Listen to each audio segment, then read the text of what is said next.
AM 1300 KGLO, streaming live online at KGLOAM.com and on the KGLO News Facebook page as well, as we're going to talk about an event called National Night Out. And Jason Hugi from the Mason City Police Department has agreed to join us here today. Welcome, sir. Good morning. First of all, we were talking about a little bit off the air about the history of National Night Out, and it's over 40. It's been going on for over 40 years, and it's definitely it was a simple thing to start, but it's definitely grown not only a lot across the nation but here locally.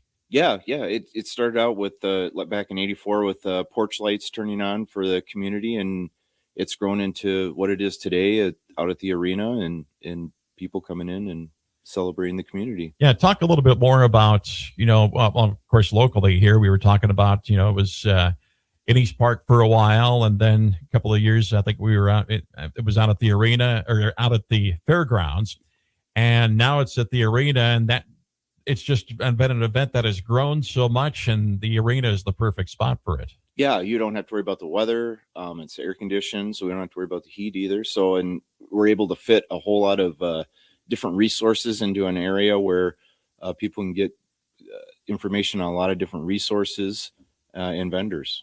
Yeah, and maybe I should back up a little bit. We should have the question I should have asked you is maybe just explain what National Night Out is in its current format, and why people should head to the arena on Tuesday night. So National Night Out is it's a night for basically the community to come and for the police department to celebrate basically coming together and seeing officers in a different light, and for the community to come get information on various different things.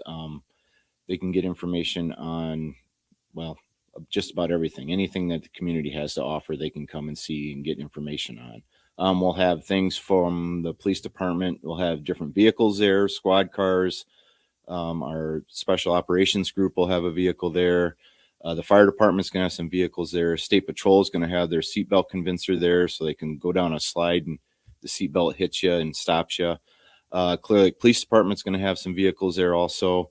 So there'll be a lot of different things there. And different agencies, and that's another piece of the puzzle that on how this event has grown so much, was I think it was just the police department for a while, and then you had the Clear Lake in, and you had the sheriff's office in, and like you mentioned, bringing in some other agencies that have really made it a big event. Yeah, and then we're also going to have things for kids too, as far as face painting, inflatables, coloring things, and things like that. So yeah, it's turned into a huge event. And the interaction with law enforcement, and I know it's been 6 years or so since people were starting to say that we shouldn't have police departments and all that kind of thing.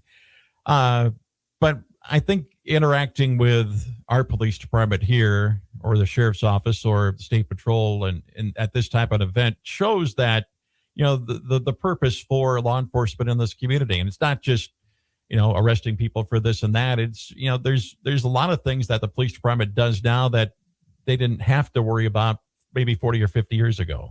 Yeah, and we've been very fortunate, and I've always said that I've been here.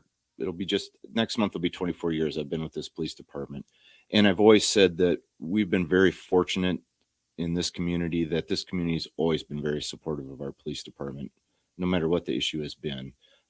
You always had the naysayers, but for the most part, this community has been very supportive, and it's been nice to have that support. And I can't say that enough, I guess. Right.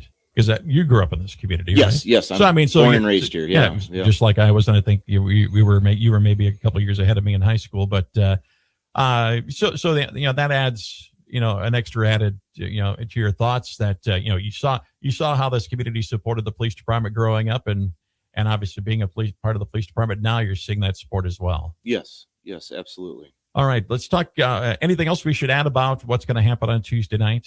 We haven't covered. I think we covered most of it. There's going to be free food, so there'll be hot dogs. Coca-Cola is going to have some drinks there. Bertzel's will have root beer floats there. So there'll be food, there'll be drinks, there'll be activities, there'll be giveaways. Overdrive Autos bought a bunch of giveaways that will be given away throughout the night. So we'll have plenty of things to do there that night. Great family-friendly activities. Yeah. And it's from 5 to 7. Okay, 5 to 7 at the Mason City Arena. Yeah. Coming up on Tuesdays. So, Jason, anything else you want to hit on? No. All right. We're good. We'll we'll end it up there right there. So appreciate you coming in this morning. All right. Thanks. And good luck with everything on Tuesday night. So thank you. Jason Hugi with the Mason City Police Department talking about National Night Out here on your hometown news station, AM 1300 KGLO.